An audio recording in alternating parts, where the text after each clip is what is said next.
All right, let's dive right into this explainer and demystify the bipolar junction transistor. We're going to transform this thing from an intimidating black box into a totally accessible, powerful tool that you can master. If you've ever stared at a circuit board and wondered how those tiny three-legged components seemingly perform actual magic, well, you are exactly in the right place.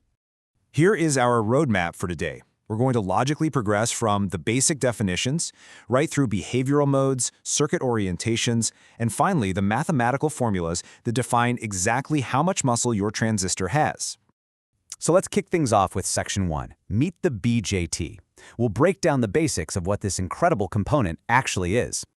We really have to begin with this fundamental question. How exactly does a tiny current control a massive one? Because understanding how a weak input can command a massive output is the absolute key to unlocking the magic of modern electronics. Imagine trying to stop a rushing river with just your bare hand. Totally impossible, right? But if you use that same hand to turn a small valve that controls a massive dam gate, suddenly you have immense power. That is exactly what a transistor does for electrical current. The absolutely crucial point to remember here is that, unlike some other components, the BJT is entirely controlled by current. That makes it an incredibly versatile tool for your circuits. And that term, bipolar, it's actually really important. It just means the device relies on two types of charge carriers to do its job, majority carriers and minority carriers, which are basically just electrons and holes. Now, you're generally going to encounter two main flavors of these things. On one side, we have NPN transistors. This is where a p-type semiconductor is sandwiched right between two n-types. In this setup, electrons are the majority carriers, the current flows from the collector to the emitter, and it switches on with a high signal. On the flip side, we have PNP transistors. These feature an n-type layer sandwiched between two p-types.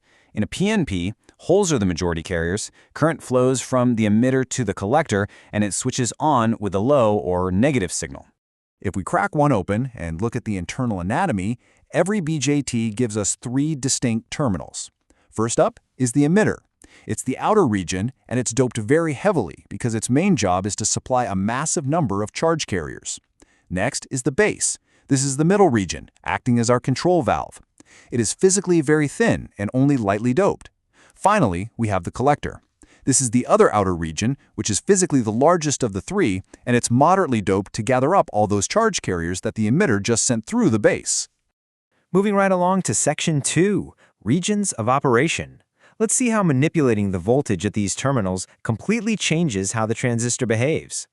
By tweaking the voltage, specifically forward or reverse biasing the emitter base and collector base junctions, you can force the BJT into four totally distinct modes. When both are reverse biased, you are in cutoff mode, meaning zero current flows. When both are forward biased, you hit saturation mode, where maximum current flows.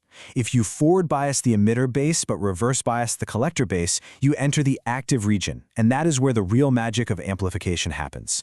You might also hear about the inverted region, but honestly, this is rarely used since the transistor just doesn't function properly there.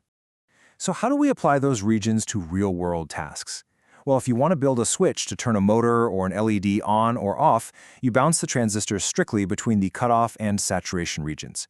It acts exactly like a mechanical switch. It's either fully open or fully closed. But if you want to amplify an audio signal for a speaker, you have to bias the transistor directly into the active region. In this mode, the output current is a perfectly scaled up, magnified version of your input current. Now that we know how it behaves, let's hit Section 3, the three configurations. We'll explore how you actually wire this thing up in a circuit. Here's a fun little puzzle. A transistor has three terminals, right? But a standard circuit needs four connections, two for the input and two for the output. So, depending on which terminal you decide to use as the shared common ground between your input and output, you're going to end up with one of three distinct setups: common base, common emitter, or common collector. Choosing the right setup really just comes down to your specific needs. For instance, the common collector gives you very high input resistance but a voltage gain that is actually less than unity, or 1. Because its output perfectly tracks its input, it is widely used as a voltage buffer for impedance matching. On the other hand, the common base configuration has a current gain of less than 1, but it operates incredibly well at very high frequencies. Let's jump to Section 4, Spotlight on the Common Emitter. This is the undisputed king of transistor setups, and by far the most practical one you'll encounter. It is super easy to see why the common emitter is the absolute go-to choice when you need a robust amplifier stage in your projects. By using the emitter as the common ground, we can apply our input signal to the base and take our amplified output directly from the collector. The massive takeaway here is that the common emitter offers high current gain, high voltage gain, and massive power gain. It's literally the only configuration that significantly amplifies both voltage and current at the exact same time. You do have to remember one little quirk though. It flips your signal with a 180-degree phase inversion. So if your input signal goes up, your output signal goes down, and vice versa. Finally, Section 5, Transistor Math. Time to crack the secret code that dictates exactly how much amplification power your specific transistor possesses. Don't let the formulas intimidate you. They're actually remarkably elegant. Think about the basic physical truth here.